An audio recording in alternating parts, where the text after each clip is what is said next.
be talking about my top 5 favorite artists from art history. Some, well actually most of these names you'll probably recognize, and maybe 2 you might not have heard of before, depending on where you are. I definitely do aim to do videos in the future that are art history based, art movement based, and I'll probably be delving more into these particular artists then too. So this is just a basic kind of recap on those artists and why I chose them in my top 5 category. I do recommend this book here. So this is Art, a Visual History, some notable artists from different parts of art history, and a little bit about their life and what artworks they are famous for. So let's get started with the number 1 on my list, which is Vincent Van Gogh. He is a Dutch post-impressionism painter, famous for the painting The Starry Night and the sunflowers, and you've probably seen his self-portrait as well here and there. And the reason why I chose him as my number 1 artist is because I love the emotional aspect that he puts in his paintings. There's such a vibrancy in his paintings as well, with the kind of movement of the brushstrokes and the kind of action he's used in the painting process. He has beautiful, unique nature and life scenes, so he's like taken things that are like kind of inanimate and he's given it a bit of a personality. And yeah, they're always rich with bright colors and they stand out and they're definitely unique. I like how he uses color symbolism, which is something I like to incorporate in my own artwork. He particularly likes the color yellow. Yellow is one of my favorite colors too, so I can definitely resonate with him there. And his favorite flower was a sunflower, and my favorite flower is a sunflower too. Number 2 is an artist you probably have never heard of, but you probably recognize one of his paintings because it's probably been used on like a book cover or something like that. It's Caspar David Friedrich, and he is famous for The Wonder Above the Sea of Fog, and he is a German romantic landscape painter. So he was very drawn to nature and painting nature scenes, even though the nature scenes that he painted, he didn't actually paint them out of nature, he actually painted them from his own imagination. His artwork is intensely spiritual and Christian and symbolic, and definitely shows a romantic relationship with nature. When you look at his artwork, you can see that it's full of yearning. He's looking for the answers, the kind of spiritual answers, what happens beyond the grave. So the reason why I chose him as my second favorite artist is because his artwork, there's such a smoothness about it. There's a lot of skill put into it, and it's very symbolic. It looks very ethereal, very spiritual, looking for those deeper meanings in life, which is something I look for in my art as well.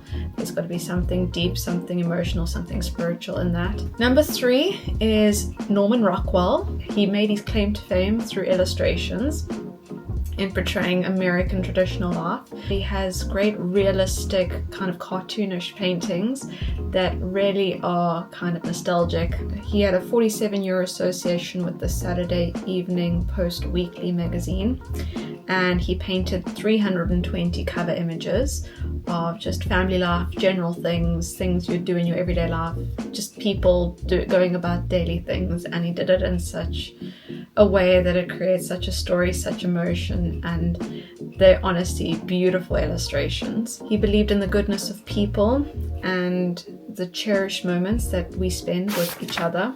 He executed scenes with humor, the gossips, which I think is very clever because it starts and ends with the same person, and it shows how a gossip can lead back to that same person. I think that's very clever, and I think he actually portrayed that of people in his local area as well. So he definitely had a good sense of humor, which I definitely do admire. I do love the sentimental kind of quality added to his artwork. So number 4 is Claude Monet, the father of Impressionism, and through his artwork he did a lot of landscape paintings, a lot of plein air, which means he would be outside and he would paint in the moment, painting how light would affect certain objects, how light would affect the nature and scenes. So he was fascinated with light, which is definitely something that I am fascinated with in my art. And he uses optical color mixing too, which is something I'm actually exploring now in my artwork.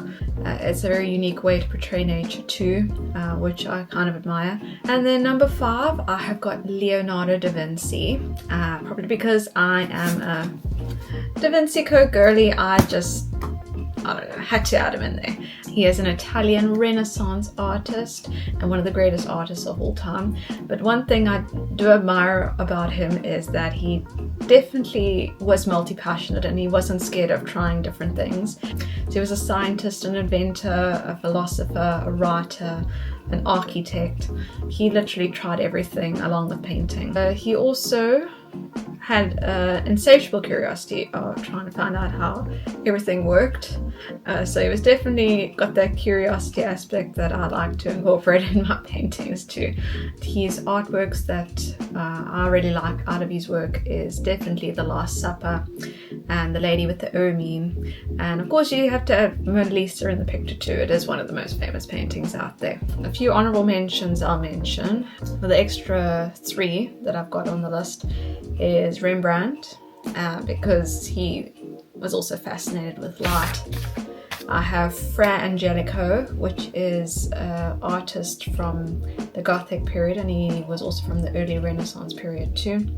And he has a lovely use of colour and he uses gold embellishments in his paintings, like me. And then Sandro Botticelli.